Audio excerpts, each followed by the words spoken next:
Alhamdulillah. Nahmaduhu wa nasta'inuhu wa nastaghfiruh. Wa nu'minu bihi wa natawakkal alayhi. Wa na'udzu billahi min shururi anfusina wa min sayyiati a'malina. May yahdihillahu fala mudilla lahu wa may yudlil fala hadiya lahu. Wa ashhadu an la ilaha illallah wahdahu la sharika lahu. Wa ashhadu anna Muhammadan abduhu wa rasuluhu. பெருமதிப்பிற்கும் கண்ணியத்திற்கும் உரிய எல்லாம் வல்ல அல்லாஹ்வின் அந்த ஏகரைவனின் சாந்தியும் சமாதானமும் அருளும் அமைதியும் அவரது இறுதி தூதர் அன்னவர்களுமான ஸல்லல்லாஹு அலைஹி வஸல்லம் அன்னவர்கள் மீதும் அன்னவர்களை பின்பற்றி வாழ்ந்த உத்தம சஹாபாக்கள் மீதும் தாபீன்கள் தபோதாபீன்கள் மீதும் குறிப்பாக அல்லாஹ் ரப்பல் ஆலமீன் நம் மீது கடமையாற்றுள்ள ஜும்மாவை அவனுடைய தூதர் காட்டி தந்த அடிப்படையில் நிறைவேற்றுவதற்காக வேண்டி இங்கு அமர்ந்திருக்கும் நம் அனைவர் மீதும் என்றென்றும் நின்றிருக்குமாறு இந்த உலகில் இஸ்லாமியர்களாக வாழ்கிற நாம் எல்லா விஷயங்களிலும் மார்க்கம் நமக்கு எதை போதிக்கிறது என்பதை கவனித்துதான் நம்முடைய இந்த உலகத்தின் வாழ்க்கையில் ஒவ்வொரு பகுதியையும் நாம் நகர்த்த வேண்டும். நாம் செய்கின்ற எந்த ஒரு காரியத்தை எடுத்துக்கொண்டாலும் இதில் இஸ்லாம் என்ன சொல்லி இருக்கிறது என்பதை ஆராய்ந்துதான் நாம் செய்ய வேண்டும். இன்றைக்கு நாம் முஸ்லிம்களாக வாழ்கிற பொழுது நாம் அதிகமான கவனிக்கக்கூடிய விஷயம் நம்முடைய தொழுகையை கவனிக்கின்றோம், நம்முடைய நோன்பை கவனிக்கின்றோம், நம்முடைய ஹஜ்ஜை, இதெல்லாம் மார்க்கம் நமக்கு என்ன சொல்லுகிறது என்பதை நாம் கவனிக்கிறோம். ஆனால் ஒரு முஸ்லிம் இதை மாத்திரம் கவனிக்கக்கூடாது. இதையும் தாண்டி உலகத்தில் அவன் ஈடுபடுகிற எல்லா விஷயங்களிலும் இந்த மார்க்கம் நமக்கு எதை சொல்லித் தருகிறது, இஸ்லாம் எதை போதிக்கிறது, எந்த அடிப்படையில் நாம் செயல்பட வேண்டும் என்று அனைத்தையும் ஆய்வு செய்து பின்பற்றக்கூடியவர்களாக முஸ்லிம்கள் இருக்க வேண்டும். அதிலும் குறிப்பாக முஸ்லிம்களிடத்தில் இருக்க வேண்டிய மிக முக்கியமான ஒரு பண்பு என்னவென்றால், தான் சார்ந்திருக்கின்ற சமுதாய குறித்த சிந்தனை, தான் சார்ந்திருக்கின்ற சமுதாயம் மேம்பட வேண்டும் என்ற சிந்தனை, சமுதாயத்தை சரியான பாதையில் கொண்டு செல்ல வேண்டும் என்ற சிந்தனை எல்லா முஸ்லிம்களிடத்திலேயுமே அடிப்படையாக இருக்க வேண்டிய ஒரு பண்பாக மார்க்கம் நமக்கு சொல்லித் தருகிறது. ஒரு முஸ்லிம் என்று சொன்னாலே அவன் வெறுமனே தன்னை மாத்திரம் பார்த்து கொண்டே, தன்னுடைய குடும்பத்தை மாத்திரம் பார்த்து கொண்டே, தன்னுடைய பிள்ளைகளை மாத்திரம் பார்த்து கொண்டே வாழ்வது ஒரு முஸ்லிமுடைய பண்பு அல்ல. எது இஸ்லாம் என்று நபிகளாக சொல்லுகிற பொழுது அதீனுன் நசீஹா, இஸ்லாம் என்பதை பிறர் நலம் நாடுவதே இஸ்லாம் என்று சொன்னார்களே. இஸ்லாம் என்ன? நீ உன்னுடைய நலத்தை நாடுவது இஸ்லாம் அல்ல, பிறர் நலத்தை நாடுகிறாயே அதுதான் இஸ்லாம் என்றார்கள் நபிகள் நாயகம். தன்னை போல பிறரை பாவிக்க வேண்டும்.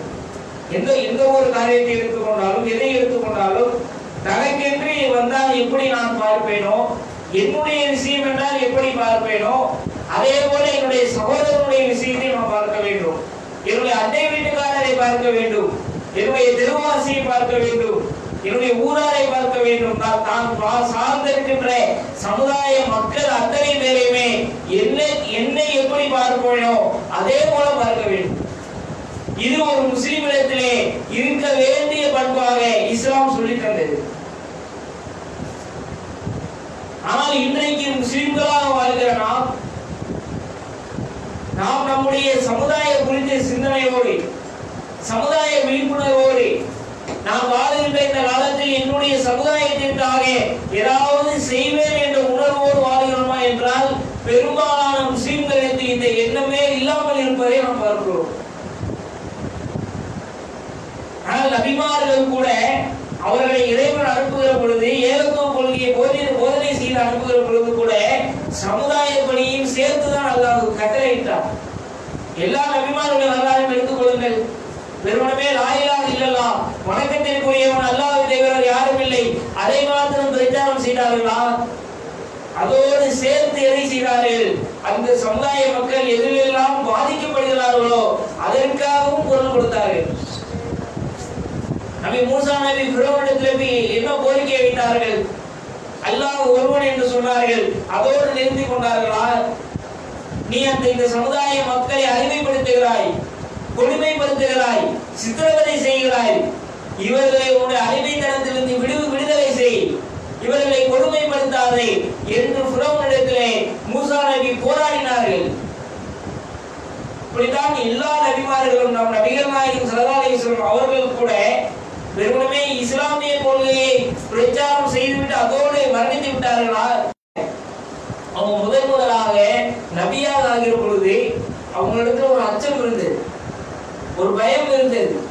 அந்த பயத்தை களைவதற்காக நபிகளாருடைய மனைவி கதீஜா நாயகி ரசூலுல்லாஹ்வுக்கு ஒரு ஆறுதல் வார்த்தை சொல்வார்கள். அதுல அவர்கள் என்ன தெரியுமா சொல்லுவாங்க?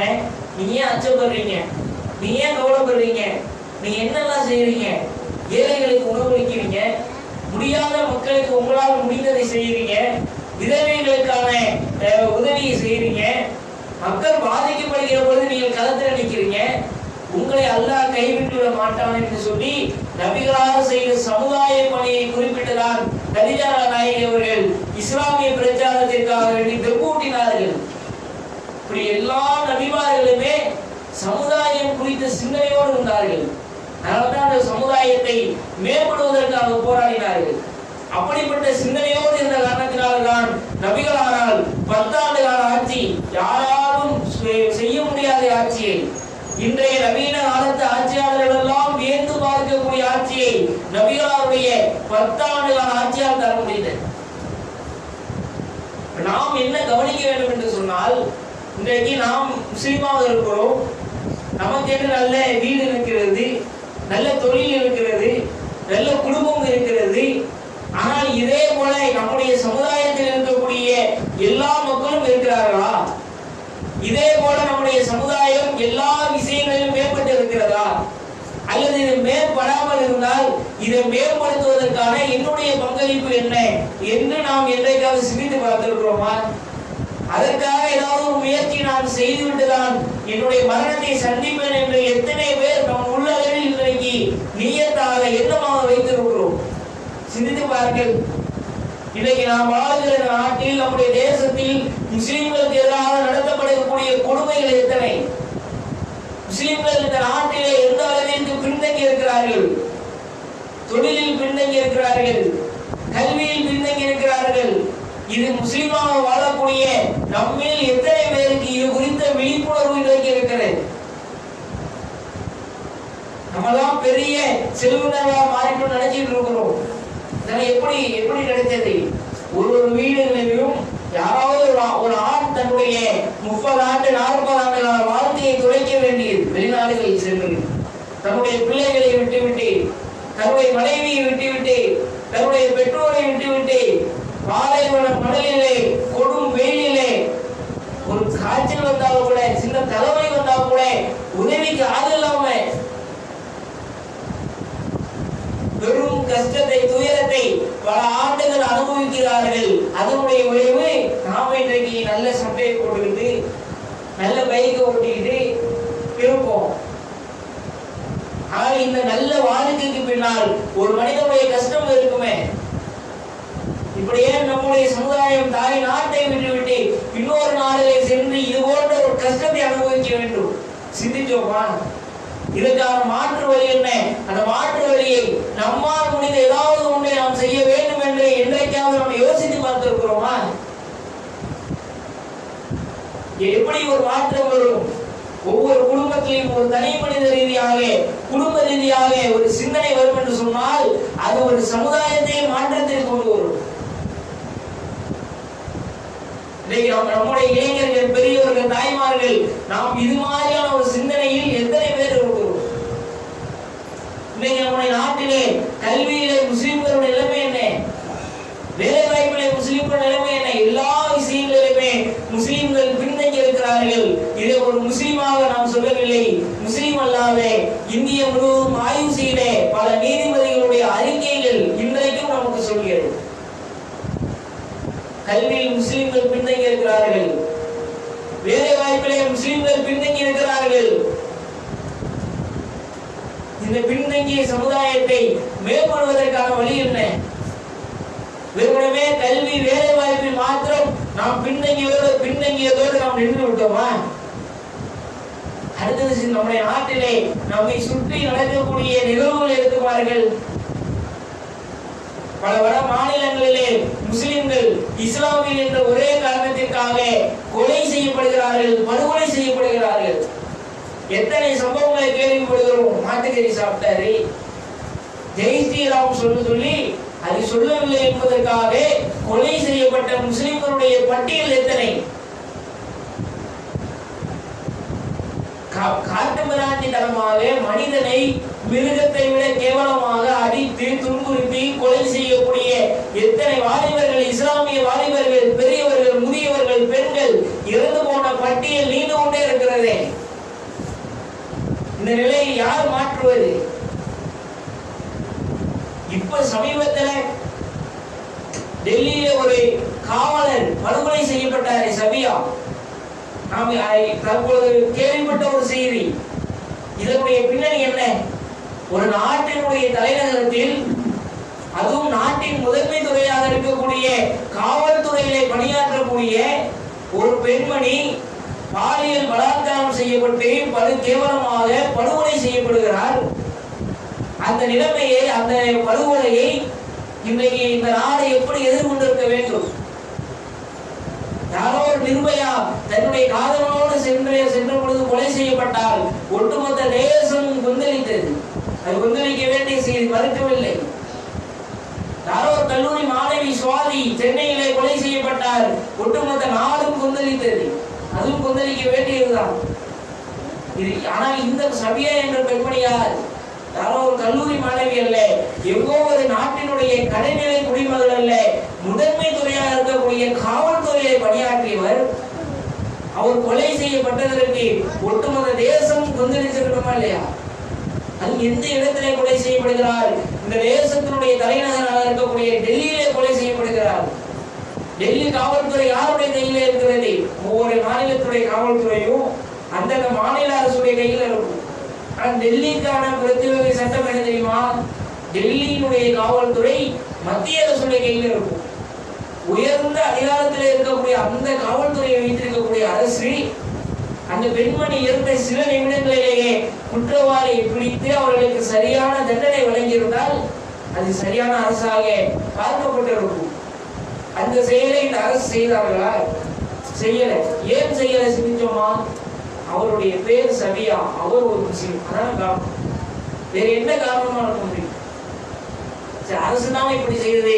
ஊடகங்களை எடுத்துங்க, இன்றைக்கு மக்களிடத்திலே செய்திகளை கொண்டு செல்லக்கூடிய துறை ஊடகத்துறை. இந்த ஊடகங்கள் எவ்வளவு பெரிய அயோக்கியர்கள் என்பதற்கு இந்த சம்பவம் சான்று. நாட்டிலே நடக்கக்கூடிய ஏதோ ஒரு சின்ன செய்திகளாக இருந்தாலும் கூட அதை ஊதி அவ்வளவு பெருசாக மாற்றி விடுகிறார்கள் ஊடகங்கள். சாதாரண ஒரு நடிகர் ஒரு காரை வாங்கினா அதை பிரேக்கிங் நியூஸ் போட்டு அவ்வளவு பெரிய செய்தியாக இருக்கும். ஒரு நடிகைக்கு ஒரு ஊர்ல ஒரு ப்ரோக்ராம் சொன்னா அதை பெருசா வீடியோ எடுத்து அவ்வளவு பில்டப் கொடுக்குறான். ஒரு நடிகைக்கு டைவர்ஸ் ஆயிடுச்சுன்னு சொன்னா அதை பற்றி மணிக்கணக்கா பேசுறான். இப்படிப்பட்ட ஊடகம் ஒரு நாட்டினுடைய தலைநகரத்திலே ஒரு பெண்மணி காவல்துறை அதிகாரி கொலை செய்யப்பட்டிருக்கிறார். அதை எவ்வளவு பப்ளிசிட்டி பண்ணிருக்கோம், எவ்வளவு அதை மக்கள் மத்தியில் கொண்டு சென்றிருக்கிறோம். எந்த ஊடகம் கண்டுகொள்ளவில்லை, யாருமே அதை குறித்து செய்தி போடவில்லை, யாருமே அதனுடைய பின்னணி என்ன, ஏன் கொலை செய்யப்பட்டார் என்பதை ஆய்வு செய்து மக்கள் மத்தியில் தரவில்லை. என்ன ஊடகம் இது? இவர்கள் என்ன நடுநிலையை பேணுகிறார்கள்? இந்த செய்தி எப்படி வெளியில வருது? சோசியல் மீடியாக்களின் வழியாக அங்க இருக்கக்கூடிய சில மக்கள் பதிவிடுகிறார்கள், அதன் வழியாக ஒட்டுமொத்த நாட்டுக்கும் சொல்கிறேன்.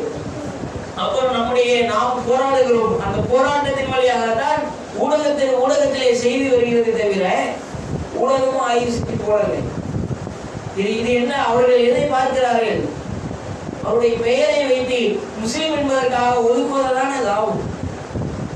நாம் எப்படிப்பட்ட ஒரு சமுதாயத்தை அச்சுறுத்தக்கூடிய, சமுதாயத்தை ஒடுக்கக்கூடிய ஒரு காலத்தில் நாம் வாழ்ந்து கொண்டிருக்கிறோம். இந்த கட்டத்திலே நாம் சிந்திக்கவில்லை என்று சொன்னால், நம்மை நாமே சீர்படுத்திக் கொள்ளவில்லை என்று சொன்னால், நம்முடைய சமுதாயம் இன்னும் இன்னும் அதால பாதாளத்திற்கு நாட்கள் செல்ல செல்ல நகர்ந்து கொண்டே இருக்கும். இதை சரி செய்ய வேண்டிய பொறுப்பு இன்றைக்கு வாழக்கூடிய ஒவ்வொரு முஸ்லிம்களுடைய கருத்திலும் இருக்கிறது. இதை நாம் தான் சரி செய்ய வேண்டும். சிந்தித்து பாருங்கள், இதை எப்படி சரி செய்வது?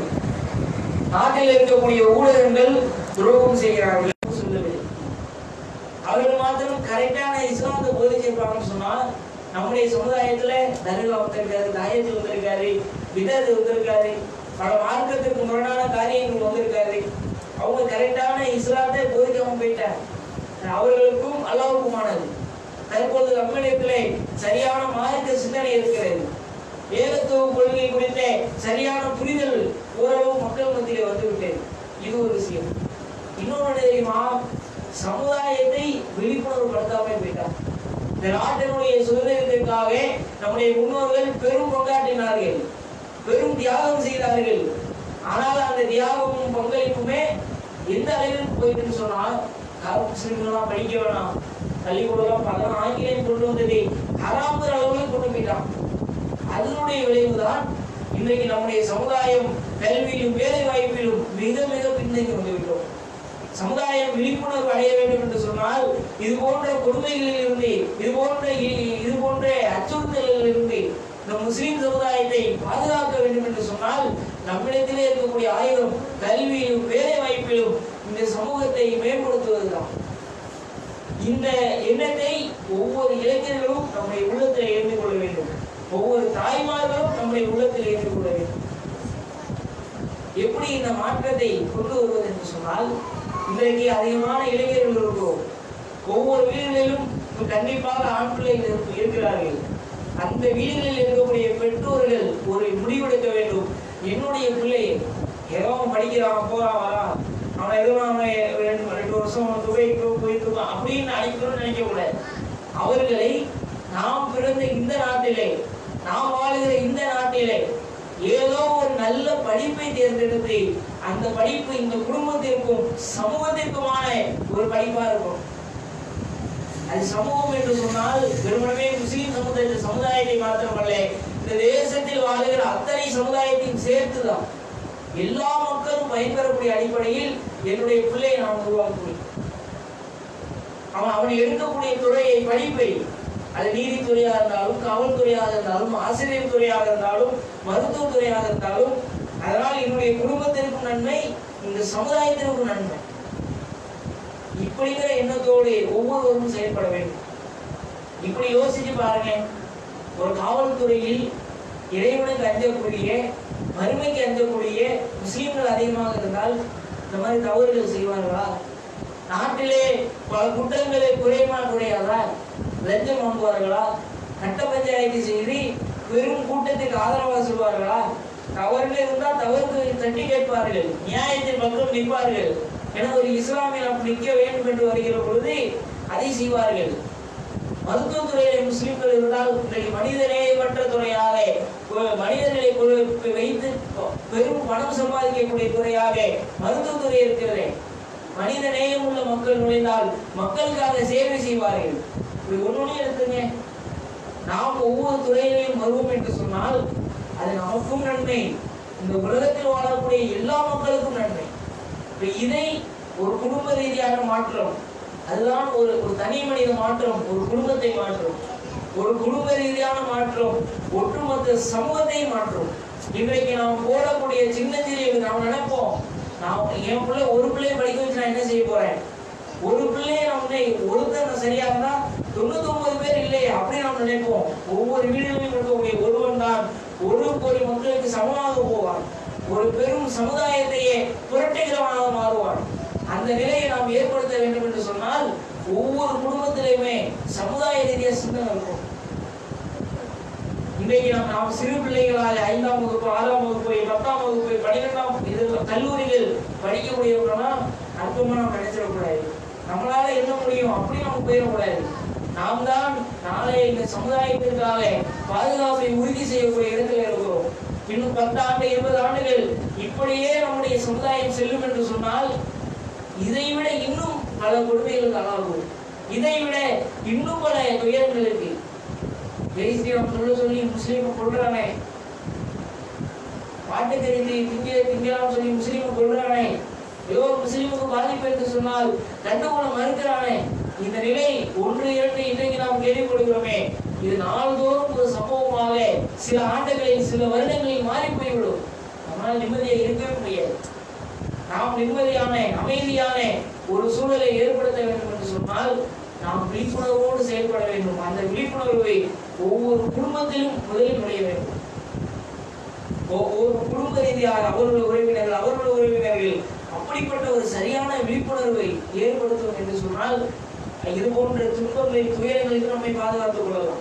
அதே போல செல்வந்தர்களாக இருக்கக்கூடியவர்கள், பொருளாதாரம் வைத்திருக்கக்கூடியவர்கள் இந்த பொருளாதாரத்தை வாழ்க்கையில் ஒரே ஒரு தடவையாவது நிரந்தர நன்மை பெறுவதற்கு செலவழிக்க வேண்டும் என்று ஆசைப்பட்டால் சமுதாயத்தில் இருக்கக்கூடிய இளைஞர்களை தேர்ந்தெடுத்து, ஏழை மாணவர்களை தேர்ந்தெடுத்து, அவர்கள் இருக்கக்கூடிய படிப்பினுடைய ஆர்வத்தை வைத்து அவர்களை ஒரு சிறந்த இடத்தில் கொண்டு செல்வதற்காக உங்களுடைய பொருளாதாரத்தை செலவழிங்கள். அது மேம்படுத்தும், அது அவருடைய வாழ்க்கையை பெரும் புரட்சியை ஏற்படுத்தும். அது ஒரு தனி மனிதனுக்கு நாம் செய்யக்கூடிய உதவி அல்ல, ஒரு சமுதாயத்திற்கு செய்யக்கூடிய உதவி என்பதை மறந்து விடாதீர்கள். இதிலே நாம் கவனமாக இருப்போம் என்று சொன்னால் இப்படிப்பட்ட இன்றைக்கு நாம் முடிவெடுத்து ஒரு விழிப்புணர்வை ஏற்படுத்தும் என்று சொன்னால் இன்றைக்கு போடக்கூடிய ஒரு சாதாரண விதைதான் இது. இந்த விதை ஒரு பெரும் ஆலமரமாக ஒரு 10 ஆண்டு 20 ஆண்டு 50 ஆண்டுகளுக்கு பிறகு மாறும் என்று சொன்னால் அது இந்த சமுதாயத்தை பெரும் புரட்சியோடு, பெரும் மாற்றத்தோடு, பெரும் கட்டமைப்போடு முஸ்லிம்கள் மீது யாரும் கை வைக்காத நிலையை இது ஏற்படுத்தும். அந்த நிலை வந்தால்தான் இன்னைக்கு வீதியில் இறங்கி ஒவ்வொரு விஷயத்துக்கும் போராடுறோமே, ஒவ்வொரு போராட்டங்களிலும் கடும் வெயிலிலை பல நாட்கள் தியாகம் செய்து எத்தனை முதியோர்கள் தாய்மார்கள் கை குழந்தையோடு நின்று போராடுவதை பார்க்கிறோம். நம்மளே நம்ம ஊர்ல இருந்து வாகன ஏற்பாடு செஞ்சு எத்தனை பேர் அழைச்சிட்டு போறோம், எவ்வளவு கஷ்டம் நம்ம பார்த்துருக்கோம். இந்த போராட்டம் மட்டுமே பிரச்சனைகளுக்கு தீர்வா? அது நம்முடைய பிரச்சனையை வெளி உலகத்துக்கு கொண்டு செல்வதற்காக நம்ம போராடுறோம். அது மட்டுமே தீர்வா? கிடையவே கிடையாது. ஒவ்வொரு விஷயத்தையும் நம்ம போராடிட்டு தான் இருக்கோம். இதே போல நாளைய தலைமுறையை, நம்முடைய பிள்ளைகளை வெறுமனே வீதியில் இறங்கி போராடக்கூடியவர்களாக மாத்திரம் நாம் வளர்த்து சென்று விடக்கூடாது. யாரிடத்துல உரிமையை கேட்கிறோமோ அந்த உரிமையை சொல்லக்கூடிய இடத்தில் நம்முடைய தம்பிமார்களை, பிள்ளைகளை நாம் கொண்டு செல்ல வேண்டும் என்று சொன்னால் அதற்கு இன்றைக்கு நாம் முயற்சி செய்ய வேண்டும். இன்றைக்கு நாம் ஒவ்வொருவருமே உள்ளத்தில் ஏந்து கொள்ள வேண்டும். இந்த ஒரு விழிப்புணர்வு அடைந்துவிட்டது என்று சொன்னால் ஒரு பெரும் மாற்றம் இந்த சமுதாயத்தில் ஏற்படும். அந்த மாற்றம் நமக்கு நிரந்தரமான நன்மையை பெற்றது. நபிகள் நாயகம் சொன்னாங்களே, ஒரு மனிதன் மரணித்து விட்டால் சில காரியங்களை தவிர அவனோடு எதுவும் பின்தொடராது. அந்த உலகத்திலே வாழ்ந்த செல்வமாக இருக்கட்டும், பொருளாதாரமாக இருக்கட்டும், மனைவியா இருக்கட்டும், பிள்ளைகளா இருக்கட்டும், யாரா இருக்கட்டும், அவன் மரணத்தை அடைந்து விட்டால் அவன் கூட யாரும் வரப்போவது கிடையாது. சில காரியங்கள் வரும். அதிலே ஒன்றாக நிரந்தரமான தர்மம் என்றார்கள், நிலையாக செய்துவிட்டு போகக்கூடிய காரியம். அது நாம் நம்முடைய மரணத்திற்கு பின்னால் தொடரும். நாம் நம்முடைய சமுதாயத்தில் ஒரு விழிப்புணர்வை ஏற்படுத்தணும் சொன்னால், சமுதாயத்தை ஒரு கட்டமைப்போடு கொண்டு செல்வதற்காக ஏதோ நம்மளால் முடிந்த ஒரு படியாக நாம் எடுத்து வச்சுட்டு மரணிச்சோம் சொன்னால், இந்த சமுதாயம் எத்தனை ஆண்டு காலம் பாதுகாப்போடு இருக்கிறதோ, எத்தனை ஆண்டு காலம் இந்த சமுதாயத்துக்கு எதிரான அடக்குமுறைகள் தடுக்கப்படுகிறதோ அத்தனை நன்மை நமக்கு வந்துகிட்டே இருக்கும். நாம் நம்முடைய வாழ்நாளில் செய்யக்கூடிய இந்த முயற்சி தான் சமுதாயத்திற்கான ஒரு பெரும் நன்மையை நமக்கு கொண்டு செல்லும். அது நமக்கும் நிரந்தரமாகவே வந்து கொண்டே இருக்கும். அப்படிப்பட்ட நிரந்தர தர்மத்திற்குரிய ஒரு காரியம் தான் இந்த சமுதாயம் குறித்த சரியான விழிப்புணர்வு. அதை பெற்றவர்களாக எல்லாம் உள்ள இறைவன் நம் அனைவரையும் ஆக்கிய கொண்டிருவார்கள்.